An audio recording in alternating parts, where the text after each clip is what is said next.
شہاب الدین کے بعد دلی میں غلام ونش کے بادشاہوں کا سلسلہ شروع ہوا۔ سب سے پہلا غلام بادشاہ قطب الدین ہوا، جس نے قطب مینار بنوانا شروع کیا۔ غلام بادشاہ بڑے خونخوار تھے اور عمارتوں کتب خانوں کو برباد کرنے اور زیادہ سے زیادہ علاقہ حاصل کرنے میں یقین کرتے تھے۔ یہ بادشاہ ہندوؤں کے ساتھ ایسا سلوک کوئی مذہب کے آدھار پر نہیں کر رہے تھے، بلکہ ایک وجیتا کی طرح جو ہاری ہوئی قوم کا حوصلہ پست کر دینا چاہتا ہے۔ غلام بادشاہ تعمیر کے بڑے شوقین تھے اور اپنی عمارتیں مندر وغیرہ توڑ تاڑ کے بنا لیتے تھے۔ ان کے راج مستری زیادہ تر ہندوستانی ہی ہوتے تھے، لیکن ان پر مسلمانوں کے لائے طریقوں اور تکنیک کا بھی اثر ہوا۔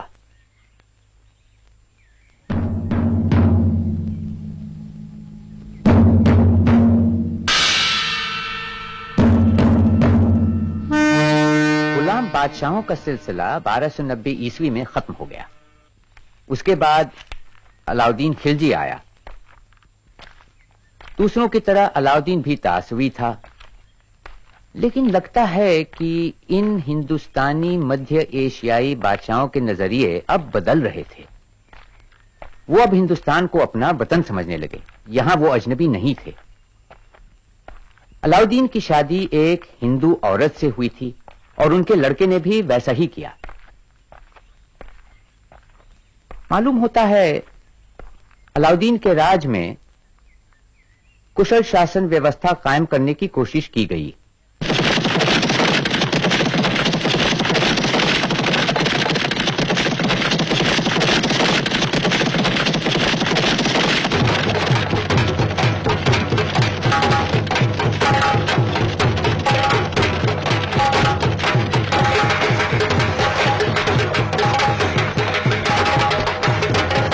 بس یہی رکنا ہے۔ مانک، تم نے کھدیڑنے والوں کو تاکید کر دیا تھا؟ جی سلطان، میں نے خود ان کے سردار کو یہ خبر کر دی تھی۔ ٹھیک ہے، یہ گھوڑے باندھ دو۔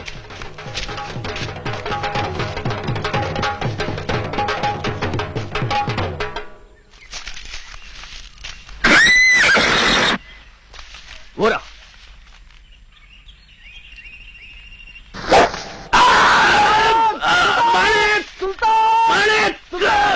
سلطان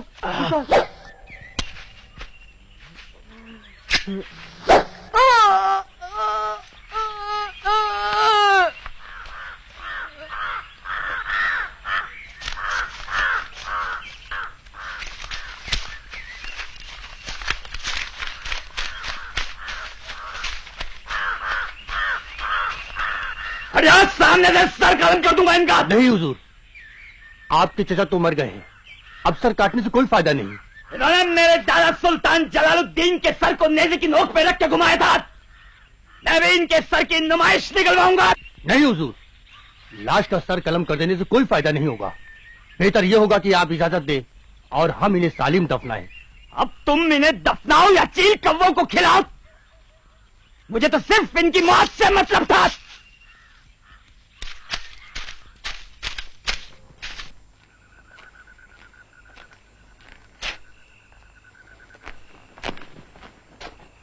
معاف کریں، آپ کو تبھی اندر جانے دیا جائے گا جب آپ سلطان علاؤدین کا کٹا ہوا سر دکھائیں۔ اب ہم سلطان ہیں، ہم نے خود انہیں اپنے ہاتھوں سے مارا ہے، اس سے بڑا اور کیا ثبوت چاہیے؟ اسے ہمارا سر بطور ثبوت چاہیے، کیونکہ اس نے ہمارا سر اپنی صحیح جگہ پر دیکھا ہے۔ اب اور نادانی کی ضرورت نہیں ہے۔ یہ سر جسے کبھی میں گود میں رکھ کر پیار سے پچکارتا تھا، اب اسے کاٹنے کا حکم دینا پڑے گا۔ لے جاؤ اسے! یہ سلسلے وار تیسری بغاوت ہے۔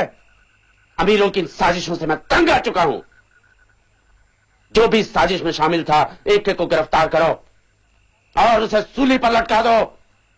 ان کے تمام رشتہ داروں کے گھر بار چھین لو، تبھی انہیں احساس ہوگا کہ بغاوت کا کیا انجام ہوتا ہے۔ ہمیں اس بات کا پوری طرح احساس رہا ہے کہ بغاوتوں سے آپ کس قدر پریشان ہیں، بلکہ ہم نے